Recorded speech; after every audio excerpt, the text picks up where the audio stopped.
Hi, buddy. You gonna hang out with me while we do this video?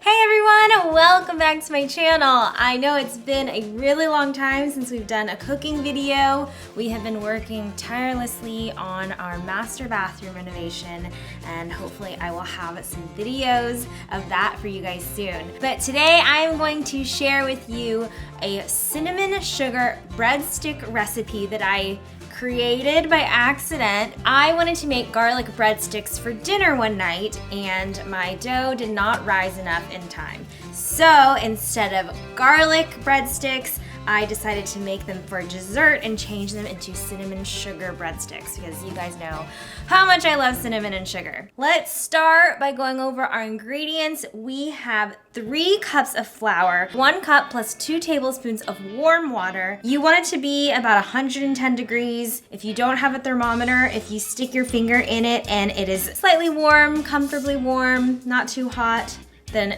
it's a good temperature. 3 tablespoons of melted butter, 1.5 teaspoons of instant yeast, 1 3/4 teaspoons of salt, and 2 tablespoons of granulated sugar. On my mixer, I already have the dough hook attached, and we are going to combine all of our ingredients except for the flour. Add in the butter, the yeast, which is the reason why we use warm water. Yeast is actually alive and they love warm water and they come alive and create all of these little gas bubbles that make your bread nice and fluffy. Okay, now I'm just gonna give this a quick little whirl. We're not doing anything too crazy here. You just want all the ingredients to be combined, and now we're going to start gradually adding our flour. Now we want to add enough flour for the dough to come together into a nice smooth ball. So you might not use all of this 3 cups of flour, or you might need a little bit more. Go ahead and scrape the sides of the bowl whenever you need to.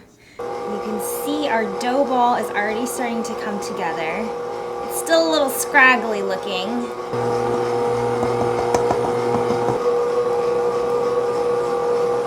Really liking the way that my dough ball is looking right now. All the flour is incorporated and it's starting to look smoother. Now we need to knead our dough ball for a long time, about 6 to 8 minutes, until it is nice and smooth and elastic, and when you poke it with your fingers, it doesn't really stick.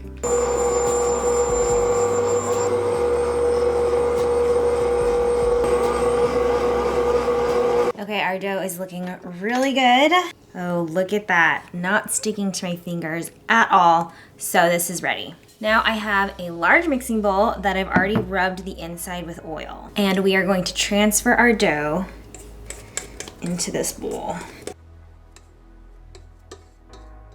I am going to cover my bowl with some beeswax wrap. You can also use plastic wrap, or you can use a clean dish towel. And we are going to let the yeast do their magic and wait until the dough rises to double its size. It usually will take about an hour and a half, but it just depends on what kind of environment you're in. You want to let your dough rise in a nice warm place, so if you are in a nice cold place, inside the oven with the oven light on is a really great temperature for the yeast. It has been an hour and a half. Actually, it's been about an hour and 40 minutes, and our dough has in fact doubled in size. Look how nice and puffy it is. So we're gonna move on to our next step. Our ingredients for the filling are 2 tablespoons of melted butter, 1/4 cup of granulated sugar, and 1.5 teaspoons of ground cinnamon. I also have a pastry brush here and the leftover flour that I didn't use for the dough. Before we use any of those ingredients, we have to roll out our dough into a nice rectangle. It's almost like we're making cinnamon rolls. I'm gonna use that excess flour just to lightly dust my surface.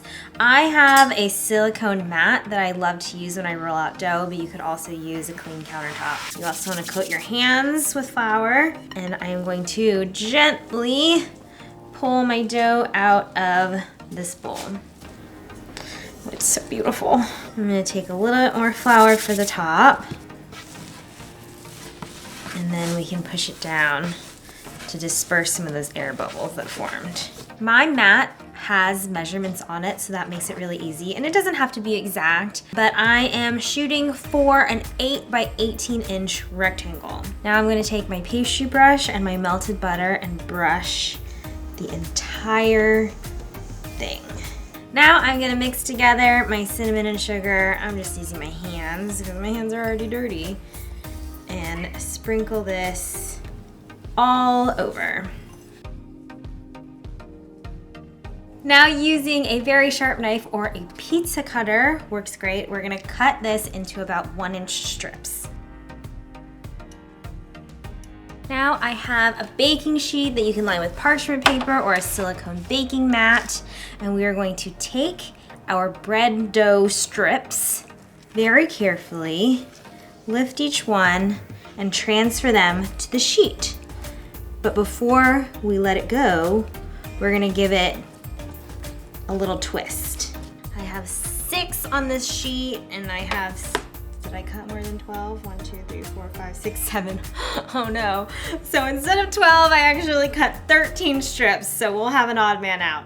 But these are going to go into the oven. It's preheated at 375 degrees for about 15 minutes or until the tops are golden brown. Ooh, these look so good. I let them cool on the baking sheet for a few minutes until they're cool enough to touch, and then I've transferred them to this wire rack. I have it on top of another baking tray because we're gonna drizzle it with a glaze, and so that's gonna catch any extra drippings. For our glaze, I have 1/2 cup of powdered sugar, this is actually 1.5 tablespoons of milk. I'm using almond milk, and 1/4 teaspoon of vanilla extract. I'm gonna start by adding about 1 tablespoon of milk, and then if the glaze needs to be runnier, you can add the rest of the milk. A splash of vanilla extract. And I like using a fork to mix it up and to drizzle, because when you use a spoon, then you get too much glaze and then it gets clumpy. Just go in nice little zigzag patterns across the top.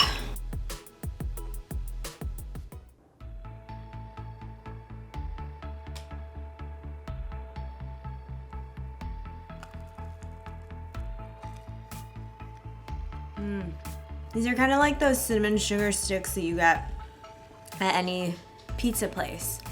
You know, they always take pizza dough and they cover it with cinnamon sugar and icing. Oh my gosh, I'm late. I'm late for a very important date. How is it? It's fun.